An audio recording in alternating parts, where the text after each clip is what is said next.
Hey everybody, welcome to KB Studios. Today we're going to be reviewing the 2020 Polaris Ranger. I know we're usually doing trucks here, but I mean this is a pretty cool machine, so do a little video about it. So this Polaris is producing 44 horsepower, so it's pretty quick. Definitely not a Razor. Nowhere near that fast, and it's a little bit heavier because of the double row seating you got there, so it weighs it down a little bit, but still, you put your foot down, it'll move. It's still pretty quick, still got some good power. This one they have the speedometer for you, which is pretty nice. Goes all the way up to 120. Does it really go that fast? Well, I don't know. The fastest I've gone is probably about 50, and I thought that was good enough for me. So on this Polaris you have a payload of about 1,500 pounds, which is very impressive. I mean, that's a lot of weight for a UTV. You have the nice feature of the dumping bed. It's a little bit heavy. A little bit hard to do. You have to do it all manually. There's no hydraulics. It's not that fancy, but still helps a bit when you have a big load that you need to dump. Now this tailgate design, it's a little bit different for me. I'm a lot more used to our 2010 version where it's just like a truck bed.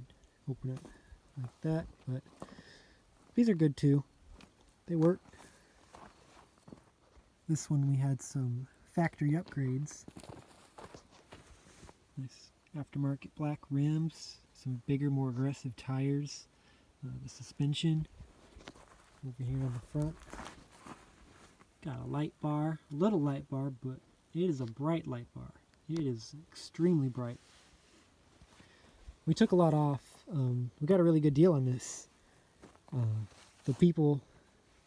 What happened was some rich people from Houston had bought this and ordered all of these aftermarket things from the factory to get put onto it, but then they bailed out at the last minute.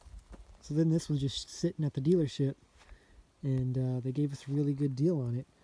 We did take some stuff off. They had like a really big LED light bar on the roof and then some on the sides. They even had some speakers in it.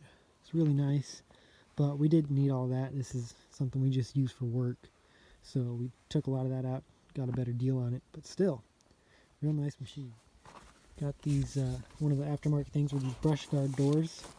A little bit hard to close, especially with one hand. Come on. Excuse me for one moment. Alright, now that I finally got that closed, you can see it. Which it's not bad.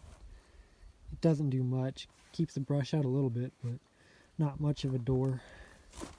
And they break really easily. We've already had one of our cows bump into it looking for food, and she just broke it right off. So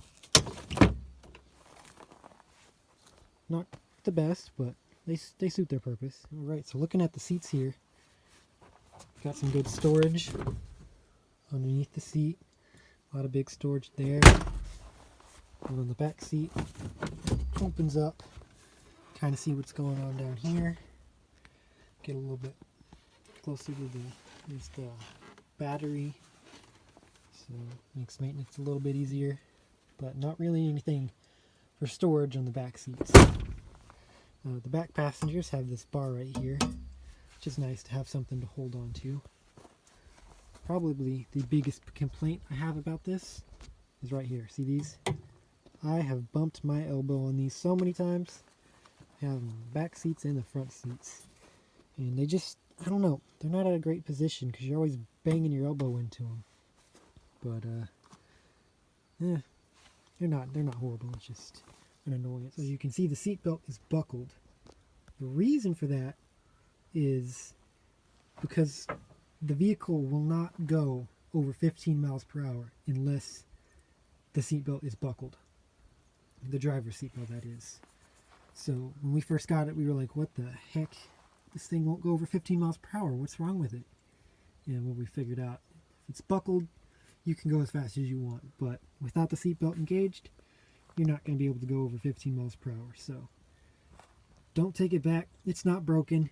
Just buckle the seatbelt if you're having that problem. Another thing that's a little bit different about these newer ones is, so most of the time you're in one-wheel drive. So that was something I was not used to, but it climbs over just about anything you need it to climb over in one-wheel drive. It's pretty impressive, actually. It gets a lot done. If you happen to have anything where one-wheel drive doesn't cut it, boom, now you're in two-wheel drive.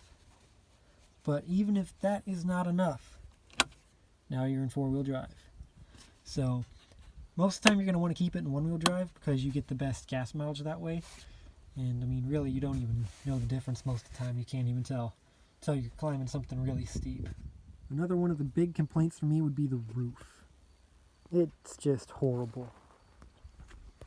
What happens is when it rains, so you have these two pieces are separate pieces that are just kind of screwed together. So the water like just kind of runs this way and then just starts dripping. So if you're sitting right here and it's raining, it's just going to start dripping on you. So it's horrible to sit in during the rain. It's not fun. This roof is a guard against the sun, not water. And the windshield, as you can see, flips up. So keep it down most of the time, just because it's summertime, it's really hot, and it keeps the dust from blowing at you from behind when you have it down. So just a little bit nicer to have it down right now. Yeah, overall, I'd rate this Polaris, I'd give it 4.5 stars out of 5 stars. It's a hard-working, very smooth riding little machine. Real nice. It's not going to be as fun as a Razor, so if you want it for, Baja off-road stuff, get a Razor. But for a hard-working little ranch tool, this is the perfect thing.